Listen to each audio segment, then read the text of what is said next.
명절에 온 큰 무리가 예수께서 예루살렘으로 오신다는 것을 듣고 종려나무 가지를 가지고 맞으러 나가 외치되 호산나 찬송하리로다. 주의 이름으로 오시는 이 곧 이스라엘의 왕이시여 하더라. 예수는 한 어린 나귀를 보고 타시니 이는 기록된 바 시온에 따라 두려워하지 말라. 보라, 너의 왕이 나귀 새끼를 타고 오신다 함과 같더라. 제자들은 처음에 이 일을 깨닫지 못하였다가 예수께서 영광을 얻으신 후에야 이것이 예수께 대하여 기록된 것임과 사람들이 예수께 이같이 한 것임이 생각나더라. 아멘. 그 이튿날에는, 여러분, 그 전날에는 무슨 일이 있었죠? 그 전날은 12장 1절에서 뭐라고 표현하고 있어요? 엿새전, 유월절 엿새전에 예수께서 베다니에 이르시니, 유월절 엿새전에 예수님께서 베다니에 이르시니까 바로 그날 저녁이 되면은 유월절 닷새 전날이죠. 유월절 닷새 전날에 어떤 일이 있었죠? 이 베다니에 사는 마르다라고 하는 여인이 그 예수님을 위해서 이 만찬이 베풀어졌는데 그 만찬 자리에 오셔서 옥합을 깨어서 예수님께 부었습니다. 그런데 성경에 보면은 이 옥합 깬 사건이 두 사건이 있죠. 그래서 이 옥합 깬 사건이 마태, 마가, 누가, 요한복음에 다 기록되어 있어요. 사복음서에 다 기록되어 있어요. 그런데 여러분, 우리가 좀 생각해 볼 필요가 있잖아요. 왜 이렇게 복음서를 4개씩이나 지었을까? 그 이유가 있죠. 제일 먼저 예수님께서 이렇게 부활 승천하시고 한 30년쯤 지난 다음에 마가복음이 쓰여졌잖아요. 마가복음이 제일 먼저 쓰여졌어요. 그런데 마가복음을 마태님께서 이렇게 보시니까 좀 이렇게 더 보충할 것이 있어요. 너무 간략하게 써 있습니다. 그래서 마태님께서 마가복음을 쓰셨어요. 그리고 한참 시간이 지난 다음에 이 사도 바울을 도와서 열심히 사역하던 이 의사 누가가 사도 바울 선생님이 돌아가신 다음에 예루살렘에 와서 사도 바울 선생님을 통해서 이렇게 듣고 배운 이런 말씀들을 쭉 정리를 하죠. 의사니까 의사들은 어때요? 좀 꼼꼼하지 않습니까? 그리고 이렇게 우리는 보통 지나갈 수도 있는 그런 것들도 놓치지 않고 또 그렇게 살피는 그런 경향이 있잖아요. 그래서 누가를 통해서 누가복음을 씁니다. 그런데 이 마태, 마가, 누가복음은 공관복음이라고 해요. 같이 보여야 된다. 같이 보여야 된다. 그러니까 서로 부족한 그런 부분들을 보충하면서 이렇게 같이 보여야 되는 공관복음이라고 하고, 그리고 시간이 지난 다음에 사도 요한께서 마가복음이 쓰여진 지 어쩌면 한 30년, 40년이 지난 다음에 이 요한 사도님께서는 마가복음도 보시고 마태복음도 보시고 누가복음도 보시고 그랬는데, 그래도 이렇게 하나님의 감동 가운데 아쉬운 점이 있어요. 그래가지고 이 요한복음을 통해서 이 공관복음에 부족한 것들을 이렇게 채워주셔서, 사실은 이 요한복음은 이 공관복음에 없는 것들이 대부분이고, 또 있는 것을 이렇게 말씀하실 때에는 아주 구체적으로 하나님의 속마음을 쫙 이렇게 드러내서 이렇게 보여주시는 것이죠. 그래서 이것을 좀 합쳐서 보니까 학자들이 이렇게 정리해요. 이 옥합을 깨뜨려서 주님을 섬긴 일이 두 사건이 있었는데, 한 번은 어디서요? 예수님께서 예루살렘 성에 입성하시기 전에 십자가에 달리시기 전에 베다니에서 이렇게 옥합을 깨뜨린 경우가 있고 또 한 경우는 누가복음에 나오는 것은 어디에서요? 갈릴리에서. 지역이 틀려요. 갈릴리 지역하고 유대 지역, 우리식으로 얘기하면 저 남쪽, 갈릴리는 사실은 북쪽이지만은 남쪽 지방이고 예루살렘, 유다 지방은 수도 있는 지역이잖아요. 그래서 지역이 전혀 다른 이 갈릴리 지역하고 그래서 장소도 다르다 하는 얘기죠. 그리고 옥합을 깨뜨려 부을 때에 그 잔치의 그 주인이 달라요. 베다니에서는 나병 환자 시몬의 집이고 이렇게 누가복음에 나오는 갈릴리에서는 바리새인 중에 시몬이라고 하는 사람이에요. 바리새인이에요. 그리고 이 사람은 예수님을 조금 시험하려고 하는 그런 마음이 있었죠. 그리고 표현하는 것도 마태복음, 마가복음에는 한 여자라고 되어 있습니다만은 이 누가복음에는 뭐라고 되어 있다고요? 죄를 지은 한 여자. 한 여자 앞에 죄를 지었다. 그러니까 이름은 안 나오는 건데 이름이 나오는 것이 유일하게 오늘 본문에 나오는 마리아죠. 마리아. 그런데 마리아가 옥합을 깼는데 찬송가에는 211장에는 누구라고 나온다고요? 막달라 마리아. 왜 그렇게 된지 아십니까? 그 이유는 519년에는 그 교황이 그레고리 1세라고 하는 사람이 교황이었어요. 이 그레고리 1세 교황이 누가복음 이 7장 말씀을 가지고 설교를 할 때에 죄를 지은 여자, 그러니까 죄를 지은 여자면은 여인이 특별히 지은 죄라는 얘기죠. 여인이 특별히 짓는 남자도 짓는데 가늠죄라는 얘기죠. 이 가늠죄를 특별히 짓는 여자는 창녀라는 얘기죠. 그러니까 이 여자는 창녀다 이렇게 하는 거예요. 그런데 왜 자꾸 이 마리아 보고 막달라 마리아 보고 왜 창녀라고 그러느냐? 바로 이 그 7장 다음에 몇 장이 나오겠어요? 8장 2절에 가보면은 바로 여기 이 얘기가 나옵니다. 막달라인이라고 하는 것이 나와요. 그러니까 이 여자가 막달라의 누구라고요? 마리아다 이렇게 된 거예요. 막달라 마리아. 그런데 그 여자는 누구라고요? 창녀다 이렇게 된 거예요. 그런데 사실 지금은 이 천주교회에서 이 그리고리 1세 교황께서 설교하신 이 내용이 성경적이 아니다 해서 취소된 내용이에요.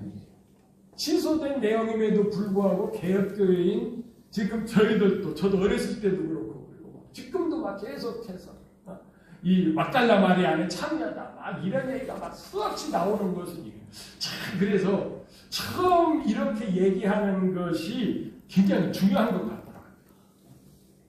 지난번에도 한번 말씀드렸습니다만 제가 강문호 목사님을 굉장히 좋아하시는데 그분이 이제 우리 한국 교계의 이 성막을 아주 쉽게 풀이해서 이 성막을 통해서 예수님을 이렇게 증거하는 이런 길을 열으셨는데 그분이 제사장을 얘기할 때에 폰티텍스 다리 놓는 사람들이 제사장이다. 그런데 이 펜티텍스가 헬라어다 그렇게 얘기하더라고요. 헬라어다. 그런데 제가 이렇게 보면서 헬라어에 이 제사장이 폰티텍스가 헬라어가 아니야. 그래서 이 도대체 폰티텍스가 뭔데 강문호 목사님이 이게 제사장이라고 그러는지 나중에 알고 보니까 이 펜티텍스가 헬라어가 아니라 그리스어예요. 그리스어가 아니라 라틴어예요. 라틴어. 로마 라틴어인데 이분이 헬라어라고 그러니까 다른 사람들이 다 그래서 펜티텍스 이렇게 찾으면은 헬라어라고 다 나와요. 다른 사람들이 처음에 우리나라에서 얘기했던 요즘은 이제 많이 바뀌었습니다. 그래서 처음 얘기하는 사람이 참 이게 중요하구나. 잘 바로잡기가 힘든 것이지. 그런데 이걸 바로잡지 아니하면은 여러분 지금 우리가 211장이 찬송 부르려고 해도 굉장히 좋은 찬송이 있잖아요. 찬송을 부르면서도 자꾸 좀 깨름직해. 뭐라면 막달라 마리아 아니고 베다니 마리아인데 사실은 막달라 마리아라고는 성경에 나오지도 않는데 그렇게 되는. 왜 우리가 성경대로 배우지 못해서 성경대로 배우지 못하니까 성경대로 믿지 못해서. 그런데 특별히 그런 상황 가운데 우리가 있다 보니까 여기에서도 우리가 놓치는 점이 많다라고 하는 것입니다. 여러분, 예수님께서 왜 엿새 전에 베다니에 도착하셔야 되었습니까? 베다니하고 예루살렘하고는 아주 가까워요. 그냥 걸어도 1시간 안에 이렇게 도착할 수 있는 거예요. 어떤 분은 한 2km라고 그러고 어떤 분은 4km라고 그러는데 제가 이렇게 조금 구글에 들어가서 이렇게 봐도 그렇게 멀지 않아요. 그러니까 예수님 같은 경우에는 예루살렘에 오셨지만은 예루살렘 성에서 이렇게 절기를 지킬 수 있는 경제적인 여유가 안 됐던 것이죠. 그렇죠? 우리가 서울 간다 그러면은 서울에 있는 인류 호텔에 묵을 수 있는 이런 그렇죠? 이런 재정적인 실력이 안 되는 것이지 있습니다. 가난한 아들이 계신 분이시기 때문에. 그러니까 베다니에 계신 것이죠. 베다니는 어떤 동네예요? 저기도 나오는 것처럼 나병 환자 시몬의 집, 문둥이 시몬의 집 이런 얘기인 거예요. 나병은 성에서 어떻게 돼요? 쫓겨났거든요. 예루살렘에서 살다가 문둥병 걸리니까 쫓겨나니까 예루살렘 가까운 곳에 살 수밖에 없잖아요. 그러니까 그런 사람들이 사는 곳인 것이죠. 그런데 거기에 누가 있었다고요? 마르다라고 하는 여인이 있었습니다. 그런데 이 마르다가 어떻게 했다고요? 6월절 닷새 전에 예수님한테 옥합에는 뭐가 들었죠? 향기름. 향내가 나는 기름이 들어있는 그것을 예수님께 부었어요. 그래서 예수님이 뭐가 되었어요? 기름 부음을 받은 자가 되었어요. 메시아. 메시아의 뜻이 뭐라고요? 기름 부음을 받은 자. 그런데 이게 딱 맞아 떨어지는 거예요. 예수님이 기름 부은 자입니다. 그래서 예수님께서 기름 부음 받은 자로서 이 세상에 오셨는데 여러분, 기름 붓는 거는 성경에서 세 분에게 기름을 붓는 것으로 되어 있어요. 뭐죠? 왕에게 기름을 부어서 하나님의 뜻에 따라서 통치하게 하고, 제사장에게 기름을 부어서 어떻게 된다고요? 성전에서 하나님을 섬기게 하고, 선지자에게 기름을 부어서 선지자 사역을 하게 하는 것이에요. 예수님께서 만 30세가 되어서 갈릴리에서 선지자 사역을 할 때에는 요단강에서 침례를 받으실 때에 성령이 임하셔서 성령의 기름이 임하셔서 선지자 사역을 하시고 이제 이 선지자 사역을 끝내시고 예루살렘에 오셔서 제사장으로서 하나님 앞에 어린 양의 제물을 드려야 되는데 누가 기름을 부었다고요? 이 베다니 마리아가 옥합을 깨뜨려서 기름을 부음으로 말미암아 예수님께서 제사장 사역을 감당하는 선지자가 되게 하신 것이지. 이것을 성경에서는 마태, 마가복음에서는 뭐라고 표현한다고요? 내 장래를 위한 것이다. 이렇게 표현을 했다라고. 그런데 이것을 마태복음, 마가복음에 조금 더 구체적으로 얘기하는데 그러면서 이렇게 얘기를 합니다. 이제 이 복음이 십자가의 복음이 전 세계로 퍼질 터인데 전 세계로 퍼질 때마다 이 여인의 한 일과 이것이 어떻게 되냐? 말하여지고 이 여인이 기억되리라. 여러분 오늘 저희들이 정례주의를 지키기 전에 뭐를 기억하고 있어야 돼요? 이 베다니 마리아 이 여인을 기억해야 돼요. 이 여인이 무엇을 기억해야 될까요? 예수님께서 기름 부으신 거. 사실 이게 꼭 필요한 일이었었거든요. 그런데 왜 다른 사람들은 안 했는데 이 여인이 했을까요? 누가복음 10장에 가서 보면은요 그 이유를 알만한 것이 나와요. 이 마리아라고 하는 분은 자매였었죠. 오라비도 있었는데 그 오라비는 누구라고요? 나사로고. 이 누이는 언니는 누구라고요? 마르다라고 하는 여인도 믿음이 좋은 분이었어요. 예수님을 아주 잘 섬기는 분이었었죠. 그런데 언니인 마르다가 예수님을 섬기는 것하고 이 마리아가 예수님을 섬기는 것하고 스타일이 달라. 어떻게 다르죠?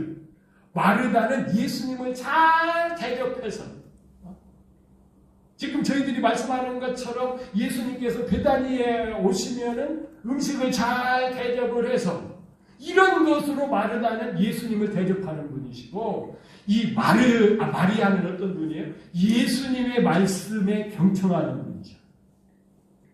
누가복음 10장에 가서 보시면은 이 내용이 아주 구체적으로 나오죠. 이 마르다는 막 열심히 예수님 대접하기 위해서 막 음식 준비하시는 것이죠. 음식을 잘 만들었던 것 같아요. 성취를 위해서. 그런데 일이라고 하는 것은 항상 어떻게 되는 거예요? 일손이 딸려요. 그런데 동생 마리아는 예수님 발 앞에 앉아가지고 예수님하고 쏘글쏘글 얘기를 하고 있단 말이에요. 그러니까 좀 뭐라겠어요? 신경질적으로 예수님 내가 지금 이렇게 음식 준비하는 거 안 보고 계세요? 동생 보고 좀 가서 언니 좀 도와줘. 좀 이렇게 좀 얘기해 주세요. 그랬더니 예수님께서 뭐라고 말씀하셨어요?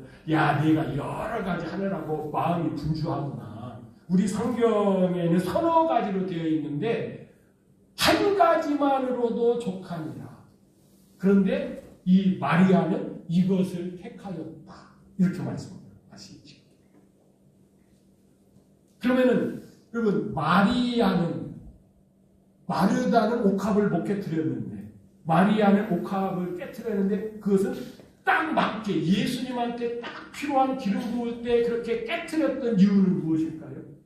예수님과 이런 깊은 말씀의 교제를 통해서 예수님께서 이 세상에 오신 것은 왕으로 오셔서 우리를 통치하시는 것이 아니라 섬기는 자로서 이제 십자가에 못 박히시고 부활하시기 위해서 오시는구나. 그렇다라고 하면은 내가 예수님의 이 고난을 또 이 사역을 준비해야지. 그리고 이때구나 하고 이 시간 놓치면 안 되지 하고 옥합을 떼어서 부었다라고 하는 것입니다. 결국은 예수님의 말씀을 정확하게 잘 들은 마리아가 실천할 수 있었다라고 하는 것이죠. 이것을 근거로 해서 이제 오늘 말씀을 보시면은 훨씬 이해하기가 쉽습니다. 그 이튿날에는 그러니까 그 이튿날은 이제 며칠이 된 거예요? 엿새 전에 오시고 그 이튿날 이 이튿날은 결과적으로는 어떤 날입니까? 베다니 마리아가 예수님 앞에 옥합을 부어서 뭐가 되게 하신 날? 그리스도가 되게 하신 날이죠. 왜? 저녁부터 그 다음날 저녁까지가 이렇게 하루이니까. 그래서 그 이튿날에는 명절에 온 큰 무리가 예수께서 예루살렘으로 오시는 것을 듣고 이렇게 되어 있어요. 베다니에 계셨던 분이 그 이튿날 예루살렘으로 가십니다. 바로 이 날이 무슨 날이라고요? 정묘주일이에요. 여러분 예수님께서 이 날 이렇게 가실 때에 여러분 이 날을 좀 머릿속으로 상상을 해보십시오. 보통 사람들은 예수님께서 가시는 모습을 이렇게 표현을 하더라고요. 그 그림 보여주세요. 아니 그 그림 말이에요. 저 그림. 그리고 저 모습 이렇게 보시기 바랍니다. 저 모습일까요? 저 모습. 저걸 예수님이 나귀를 타셨나요? 말을 타셨나요? 그러니까 지금 종려주일에 대해서 많이 오해를 하고 있어요. 다음 그림도 보여주실래요? 이 그림은 조금 낫기는 한데 여기도 나귀가 너무 커. 사실 나귀는요 유대의 나귀는 저렇게 크지 않습니다. 아주 송아지입니다. 송아지가 약간 클까요? 너무너무 불쌍합니다. 그래서 원래는 나귀는 사람이 타는 것이 아니고 그 짐 실어서 이렇게 좁은 골목 같은 데 이렇게 나가고 어쩔 수 없이 가난한 사람들이 또 병든 사람들이 다리가 약한 노인들이 할 수 없어서 타는 것이고 또 어린 아이나 이렇게 타는 것이 사실은 낙이 타는 건 아니죠. 그런데 예수님께서 나귀를 타시지. 왜 나귀를 타셔서 가시나요? 그것은 조금 이따가 보시고 여러분 예수님께서 이렇게 나귀를 타고 가시는 이런 모습이 지금 오늘 본문에서 와도 다르지요? 오늘 본문은 어떻게 되어 있습니까? 분명히 이렇게 되어 있지요. 그 이튿날에는 명절에 온 큰 무리가 예수께서 예루살렘으로 오신다는 것을 듣고 종려 가지를 가지고 맞으러 나가. 여러분 예수님이 예루살렘 성으로 입성하실 때에 예수님께서 오신다 소문 들으니까 이 사람들이 어떻게 한 거예요? 성전 안, 예루살렘 성 안에 있다가 바깥으로 나가서 예수님을 맞이하신 것이죠. 그런데 저런 그림들은 다 어떻게 해요? 나와서 맞이한 것이 아니라 그냥 같이 예수님께서 이렇게 올라오시는 곳으로 있죠. 그만큼 여러분 우리가 지금 성경적으로 이 말씀을 잘 모르는 것입니다.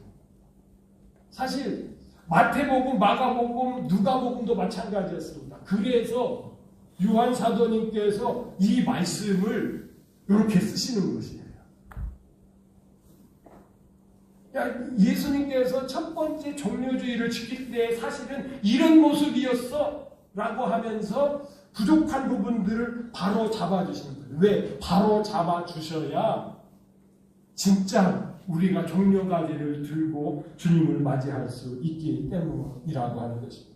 여러분 이 종려라고 하는 것은 야자긴 야자인데 그냥 일반 야자가 아니고 뭐라고요? 대추야자예요. 대추야자. 타마르라고 해요. 이 구약성이 히브리어서는 타마르. 다말이 이 타마르에서 나왔죠. 대추야자. 그리고 영어로는 여러분 잘 아시죠? 헬라에서 완전한 피닉스. 피닉스가 뭐라고요? 불사죠. 불사죠. 게임하고 그런 사람들 하잖아요. 피닉스. 해가지고 게임하는데 안 죽는 거 있잖아요. 게임 안 해보셨구나. 왜 그러느냐? 사실은 이 종려 나무라고 되어 있는데 엄격히 보면 식물이래요. 나무라기보다는 식물. 그렇잖아요. 이렇게 나오죠. 그런데 저것이 이렇게 조그만 물기만 있으면은 그래도 되게 잘하는 거죠. 오아시스 지역 그런 데서. 여리고성이 종려나무 성을 만드니까. 그게 자라는 조금씩 올라가서 쭉 가가지고 와 큰 나무에는요 대추야자를 엄청나게 많이 냅니다. 그런데 저 가지를 꺾어서 흔드는 것입니다. 그런데 여러분 저 가지를 꺾어서 흔드는 절기는 여러분 이 유월절 절기가 아닙니다. 우리가 유월절 절기는 여러 번 살펴봤잖아요. 어떤 절기인 줄 아십니까? 장막절에 종려가지를 흔들게 되어 있어요. 그래서 장막절에 부르는 노래가 시편 118편 25절에 있습니다. 시편 185편 보시면은 이 종려가지를 흔들면서 이들이 찬송했던 그 말씀이 나오죠. 여호와여 구하옵나니 이제 구원하소서. 이제 구원하소서. 거꾸로 돌려야 돼. 거꾸로. 이렇게 그림 다음에 있어요. 왔다 갔다 해서 그래 제가 슬라이드 만든 것 타고 왔다 갔다 해서. 시편 118편 25절. 나귀 타고 가시는 그림 다음에 요거 있어요. 이제 구원하소서. 요게 뭐라고요? 호시아나. 우리식으로 하면은 호산나. 나가 지금이에요. 영어로 하면은 now. 지금 당장 구원하소서. 호시아. 호시아가 구원하소서. 지금 당장 구원하소서 하고 찬양을 했는데 여러분 이 호시아나 찬송은 종려가 가지를 들고 호시아나 찬송은 언제 하는 것이라고요? 장막절에 하는 거예요. 아까 봤던 그 구절입니다. 레위기 23장 40절 말씀은 7절기를 말씀하시는 것인데 7절기가 예수님의 시간표잖아요. 그런데 40절은 장막절에 대한 절기죠. 장막절날은 어떻게 하라고요? 첫날에는 너희가 아름다운 나무 실과와 종려나무 가지와 이 종려나무 가지를 막 흔들면서 즐거워하는 절기는 무슨 절기라고요? 장막절이에요. 그런데 장막절에 저렇게 해야 되는데 언제 한 거예요? 6월절에 한 거죠. 그러니까 이게 잘 안 맞은 거지. 사실 우리가 호시안나로 찬송할 수가 있어요. 그런데 여러분 찬송이 어울리려고 그러면은 하나님께서 말씀하시고 계획한 것 다 못하죠. 그러니까 이것이 장막절에 부려야 될 것을 이 6월절에 불러요. 그러니까 6월절에 부르다 보니까 그 본질적인 것이 이렇게 깨트려진 것이죠. 그런데 여러분 우리가 왜 장막절을 지킨다고요? 자, 우리가 왜 이 종려주의를 지킨다고요? 진짜 우리가 장막절에 이 호시아나 찬송을 부르면서 주님을 맞이해야 되기 때문에 그런 것이죠. 여러분 요한계시록 7장에 가서 보시면은 장막절 얘기가 나와요. 장막절 얘기. 어떤 사람들이 장막을 치죠? 이긴 자들이 장막을 치는 내용이 나오는데 그 앞부분에 저런 말씀이 나오죠. 이 일들 후에 내가 보니 각 나라와 족속과 백성과 방언에서 아무도 능히 셀 수 없는 큰 무리가 흰옷을 입었다라고 하는 얘기는 무엇이죠? 죄 용서함 받고 정결하고 거룩하게 되었다는 얘기죠. 그 흰옷을 입은 큰 무리가 어디에서 나와요? 아마 각 나라와 족속에서 쫙 나와요. 그들의 손에 뭐가 들려있어요? 종려 가지를 들고. 바로 이 내용이 이제 레위기에서 말씀하셨던 그 장막절이 하나님의 통치 가운데 이루어지는 장막절을 얘기하는 것입니다.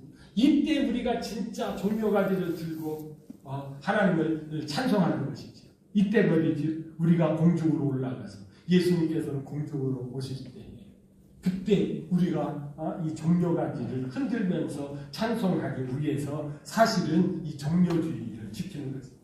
이미 말씀드렸던 대로 첫 번째 종려주의는 어떻게 되었다고요? 좀 실패를 했어요. 왜 그렇죠? 지금 우리를 구원하소서 하고 막 외쳤던 그 유월절을 지키기 위해서 예루살렘 성에 왔던 사람들은 어떤 생각을 가지고 있어요? 우리가 구원받아야 될 텐데 하는데 어디서 구원받고 싶었어요? 이 로마의 이 식민지 억압하에서 우리가 구원받아야 될 텐데 바로 저분이 우리를 로마 식민지에서 구원할 자시구나 하고서 호산나를 외쳤는데 이분이 예루살렘에 왔음에도 불구하고 어떻게 해요? 아니 군대를 모아가지고 로마를 물리칠 생각을 하지 아니하고 그렇죠? 뭐 이상한 얘기나 있었고 뭐 성전에서 막 이렇게 그냥 막 이러기만 한다고 그러니까 아이고 아니구나 하고서 이제 우리의 왕은 누구뿐이라고요? 빌라도 당신뿐이니까 우리가 착각한 이 가짜 왕은 어떻게 하라면 십자가에 못 박으라. 이들이 철저하게 하나님의 말씀을 오해해서 그렇습니다. 사실은 이 근거가 되는 말씀이 스가랴서 9장 9절이거든요. 여러분 스가랴서 9장 9절 이렇게 되었습니다. 시온에 따라 크게 기뻐할지어다. 예루살렘에 따라 즐거이 부를지어다. 보라 내 왕이 내게 임하시나니 그는 의로우시며 구원을 베푸시며 겸손하셔서 나귀를 타시나니 나귀의 작은 것 곧 나귀 새끼니라. 그런데 이 말씀의 번역이 그 선명하게 되어 있지 않습니까? 공의로우시며 거기까지는 그래도 봐줄 수 있죠. 공의로우시며 그런데 여러분 구원을 베푸시며가 아닙니다.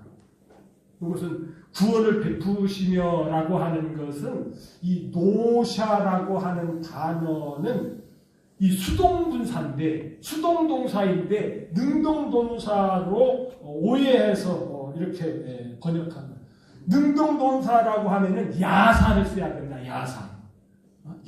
야사를 썼으면은 구원을 베푸시며 이렇게 번역하는 것이 맞는데 바로 이 야사라고 하는 단어에서 예수, 구원하신다는 예수님이라고 하는 단어가 나오는 것이거든요. 그런데 여기는 수동분사예요. 그래서 노샤입니다. 노샤. 야사가 아니고 노샤이기 때문에 뭐라고 번역해야 된다고요? 구원을 받으시며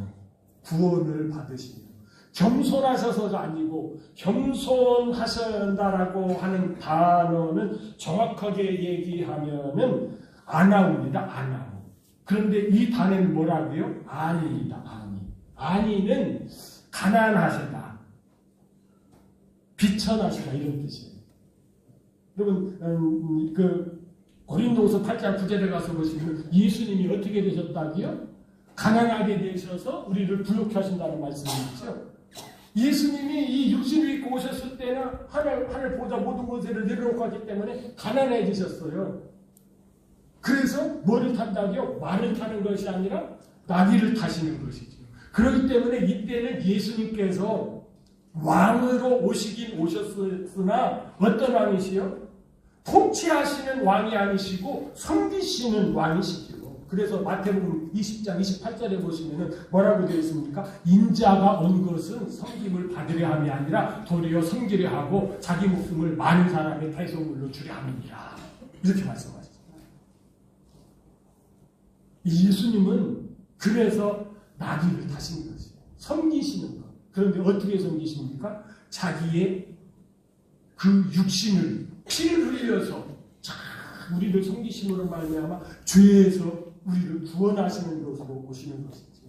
그래서 예수님께서는 이렇게 예루살렘에 가셔서 죽으시는 것이 유월절 양으로 죽으시는 것이 목적이기 때문에 여러분 마태복음 16장 이제 예수님의 공생애가 거의 끝나가고 3년 반의 공생애가 거의 끝나고 이제 몇 개월 남지 않았을 때 갈릴리 사역을 끝내시고 저 북쪽 가이사라 빌립보 지방에 가셔서 제자들에게 묻잖아요. 사람들이 나를 누구로 하느냐. 그러면서 여러분 신앙 고백 가운데 뭐를 말씀하죠? 교회를 세우시겠다 말씀을 하시고 말씀하신 것이 뭐예요? 이제 내가 예루살렘에 올라가면은 어떻게 된다고요? 장로들과 대제사장들과 서기관들에게 많은 고난을 받고 결국은 어떻게 된다고요? 죽임을 당하고 제3일에 살아납니다. 예수님께서 지금 죽으러 제물로 오셔서 죽으시고 제사장으로서 하나님 앞에 드리기 위해서 오신 것이죠. 그런데 이것은 한 번만 말씀하신 것이 아니라 저 북쪽 갈릴리 북쪽 가이사라 빌립보에서 말씀하시고 다시 갈릴리에 들렸을 때에도 말씀을 하시고 갈릴리에서 예루살렘 가까이 오셨을 때도 말씀하시죠. 그래서 16장에 말씀하시고 마태복음 17장에 말씀하시고 마태복음 20장에서 똑같은 말씀. 예루살렘에 내가 올라가면 어떻게 됐는가요? 고난을 받고 죽고 살로하여 부활한다. 그래서 이 말씀대로 죽으시러 가는 길이었었는데 첫 번째 종려주일에 흔들었던 사람들은 어떻게 해요? 착각을 한 것이지. 왕으로 오시는 분들. 착각을. 왕으로 오시긴 오시는데 섬기는 분으로 오셨기 때문에 나귀를 타신 것입니다. 그렇게 오셨던 그분이 다시 이제 어떻게 한다고요? 재림을 다시 오신다는 거예요. 그때에도 우리가 어떻게 해야 된다고요? 요한계시록 7장 말씀에 가서 보니까 종려가 뭐라고요? 불사죠. 예수님은 죽었다 살아나셨지만 죽지 아니하시고 그래서 요 부분이 마태, 마가, 누가복음이 명확하지 않으니까 요한복음에서 이렇게 말씀하시면서 오늘 마지막 절인 16절에 뭐라고 말씀하셨어요? 예수께서 제자들은 처음에 이 일을 깨닫지 못했대요. 그 앞에 바뀌고 있습니다. 깨닫지 못하였다가. 그러니까 이 마태복음에 쓸 때만 해도 이런 것들이 선명해져야 조금 알긴 알았죠. 선명해지지 않았죠. 그래서 지금 우리가 이렇게 하는 것처럼 사실 오늘 저희들이 이 찬송 불렀던 141장도 이게 종려주의 찬송이긴 찬송인데 요한복음의 수준이 아니에요. 어디 수준이에요? 마태복음이나 마가복음이나 누가복음 수준이에요. 그렇죠? 이 말씀 이렇게 가사를 보면은. 그런데 우리가 진짜 이 요한복음에서 누려야 되는 건 뭐예요? 그 다음 말씀 나오는 말씀이지요. 예수께서 영광을 얻으신 후, 여러분, 예수님께서 영광 얻으신다는 얘기가 무엇이지요? 지금 저희들이 요한복음 12장을 보고 있는데 12절부터 16절까지 봤는데 요한복음 12장에 가서 보시면 그 밑에 23절에 가서 보시면은 예수께서 대답하여 이르시되 인자가 영광을 얻을 때가 왔도다. 예수님께서 이제 영광을 얻을 때가 언제라고요? 내가 진실로 진실로 너희에게 이르노니 한 알의 밀이 땅에 떨어져 죽지 아니하면, 그러니까 죽으야 영광을 얻는 거예요. 죽지 아니하면 말씀하시면 한 알이 밀이 그대로 있으면은 그대로 있고 죽으면 어떻게 된다고요? 영광을 얻어요. 열매를 많이 맺는 영광을 얻는 거죠. 예수님께서 죽으셨다가 부활하시는 것이 영광이죠. 하나님의 비밀이 드러나는 것 영광이죠.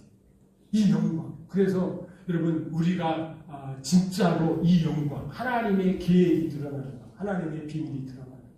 여러분 하나님께서 우리를 향하신 계획은요, 우리가 이 세상에서 여러분 어떻게 한다고요? 출세하는 것, 건강하게 사는 것, 또 명성을 얻는 것, 여러분 이런 것을 최고의 목적으로 세우지 말아요. 물론 부분적으로 이런 것들을 우리에게 주신다고 주시지 않는다고요? 주셔요. 예수님 믿어서 출세한 사람 많습니다. 저희 어머니 같은 분들, 저희 어머니 본인이 늘 얘기하듯이 나처럼 막 무식하고 약하고 시집 왔는데도 어떻게 해요? 애도 못 낳아가지고서 시아버지 사랑도 못 받는 그런 여자. 그런 여자가 예수님을 믿었기 때문에 주시는 은혜가 있어요. 그래서 늘 저희 어머니가 그랬어요. 나 같은 사람에게 하나님께서 은혜를 주셔서 아들을 몇 명 낳았다고요? 5명이나 낳았어요. 이 아들 5 낳는 것이 얼마나 자랑거리였는지 몰라요. 그런 것도 주시지만은 진짜 우리에게 주시려고 하시는 건 뭐예요? 이 비밀이 드러날 때. 어떤 비밀이에요? 예수님께서 영광 중에 진짜 왕으로 오실 때에 우리가 종려가지를 흔들면서 예수님을 맞이하는 그 순간을 주시기 위함이죠. 여러분 이것을 2026년 종려주일에는 우리가 깨달아야, 여러분 실패하는 종려주일이 아니라 진짜 우리가 환영했던 그 주님과 함께하는 천년왕국이 열릴 줄 믿습니다. 그래서 진짜 정묘주의를 준비하시는 복된 우리 그리스도인들이 되시기를 주님의 이름으로 축복합니다. 아멘. 오늘 점심이 준비되어 있지 않습니다. 죄송합니다. 그런데 또 사실은 오늘부터 정묘주일이에요. 요즘 말해서 오늘부터 고난주간이죠. 한 주간이니까. 그런데 정묘주일을 따로 떼서 이렇게 하는데, 여러분 고난주간에는 전통적으로 우리 기독교인들이 뭐를 안 해요? 네? 뭘 금식하는 거죠. 그래서 고기 안 먹고 그러죠.